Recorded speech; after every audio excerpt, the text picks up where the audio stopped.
Good morning, students. In previous class, we did study about chapter number 12, medical use, and today we will start our new chapter, greenhouse effect. Okay, so let's start. Today, global warming is a major environmental concern that is caused due to the greenhouse effect.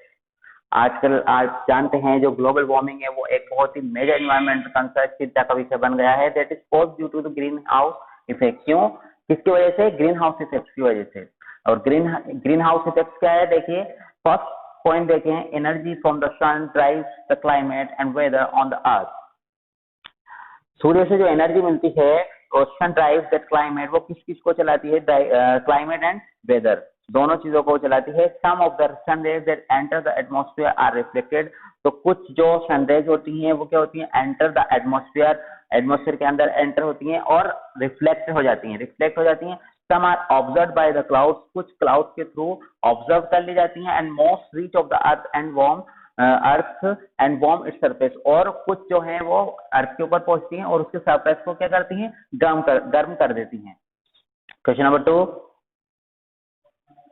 Some of the Earth's heat reflected back into the space. जो अर्थ की कुछ heat होती हैं वो वापस से reflect हो जाती हैं स्पेस के अंदर. And some get trapped in the atmosphere by carbon dioxide, chlorofluorocarbons, water vapor, nitrous oxide and methane. ये कुछ गैसेज हैं, इनकी वजह से क्या होती हैं? कुछ रेज ट्रैप्ड हो जाती हैं, यानी कि वहीं पर फंस जाती हैं, वापस नहीं जा पाती. थर्ड देखिए, the heating of the earth atmosphere due to trapping of infrared rays reflected from the earth's surface by carbon dioxide layer in the atmosphere is called the greenhouse effect.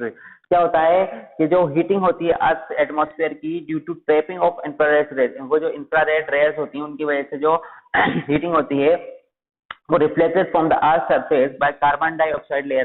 Carbon dioxide layer क्या करती है? उनको race को बाहर नहीं जाने देती. इसकी वजह से गर्माहट हमारी पृथ्वी के अंदर बनी रहती है. उसी को इन्होंने क्या बोला है?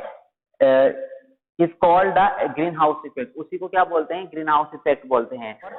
Human activities like deforestation, burning of fossil fuels by automobiles and emissions from industries are compounding the situation by adding greenhouse gases in the atmosphere.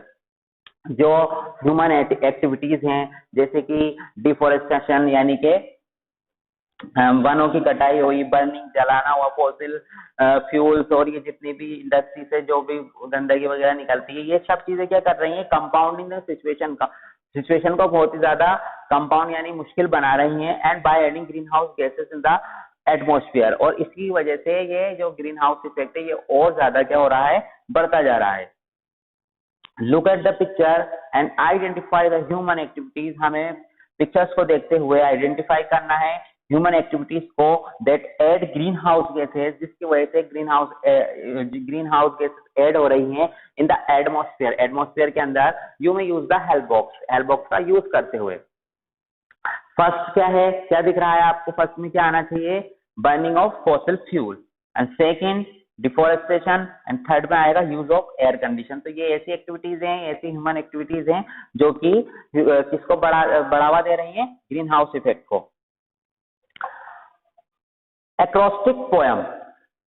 An acrostic is a poem in which you choose a word or name, then use each letter of the name as the beginning of the word or line that tells something about the person or topic.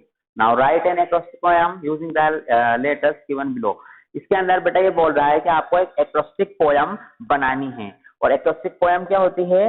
वो आपको जिसके ऊपर भी acrostic poem लिखते हैं उसका first letter होता है, उसी के ऊपर हमें उसके ऊपर कुछ लाइंस लिखना होती हैं. जैसे कि इसने एक एग्जांपल दिया हुआ है एक्रोस्टिक पोएम का. राइट हैंड साइड में देखिए, सन के ऊपर जैसे एक एक्रोस्टिक पोएम बताई है इन्हें, तो सन लिख दिया इसने एस. और एस से sometime I stand under the sun, U से until I feel it's time to eat and have fun, and N से nice little cookies and a buttered bun. तो SUN वर्ड का यूज करते हुए इसने एक एक्रोस्टिक पोएम बनाई है. उसी तरह से आपको इसने अर्थ का दिया हुआ है EARTH. तो अर्थ के ऊपर आपको एक एक्रोस्टिक पोएम लिखनी है. तो ई से क्या होना चाहिए? ई से अपन लिखेंगे each person conserving energy. Second है ए से लिखिए assisting in protecting our planet. Third, reducing, resizing and recycling. Fourth, we say together we can save the earth, and it's helping the heat of our world. ये आपका chapter number 13 green house effect finish हो गया। Next class में हम next chapter लेंगे Indian handicraft. तब तक के लिए टेक केयर, बाय।